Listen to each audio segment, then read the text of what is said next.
آج آپ دیکھتے ہیں، میں ان طلباء اور طالبات سے بھی کہنا چاہ رہا ہوں، ہمیشہ کی طرح میں پھر سے ہماری بیٹیوں کے اور ان بچیوں کے والدین سے، ان کے ذمہ داروں سے اپیل کر رہا ہوں کہ آپ،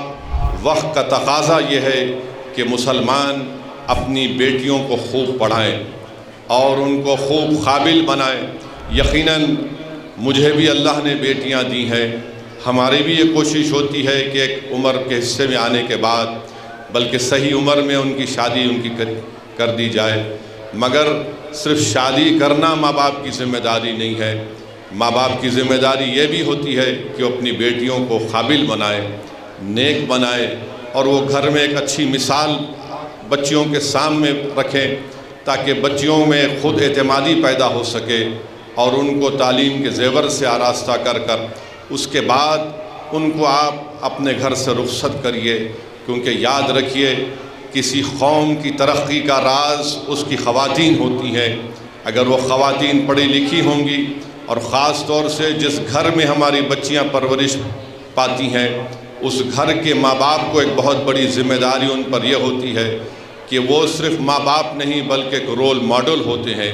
یہ بچیاں اگر دیکھتی ہیں کہ کس طرح سے ان کے والد ان کی ماں سے برتاؤ کرتا ہے، یہ بچیاں اگر دیکھتی ہیں کس طرح سے ان کی ماں ان کے والد کے لیے ایثار اور قربانی کے مظاہرے کرتی ہے، تو یہ بچیاں ان تمام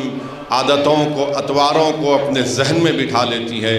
اور وہ آگے جا کر وہ ایک بہترین بیوی، ایک بہترین انسان اور ایک بہترین ماں بنتی ہے۔ تو میری آپ تمام سے گزارش ہے کہ ہم کو یہ کوشش کرنی چاہیے، نہ صرف سرزمین دکن میں بلکہ مہاراشٹرا ہو، اتر پردیش ہو، پورا ملک ہو،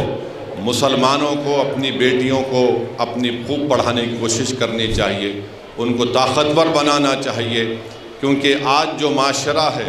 چاہے ہندو ہو، مسلمان ہو، دلت ہو، آدیواسی ہو، اس معاشرے کی سب سے بڑی برائی یہ ہے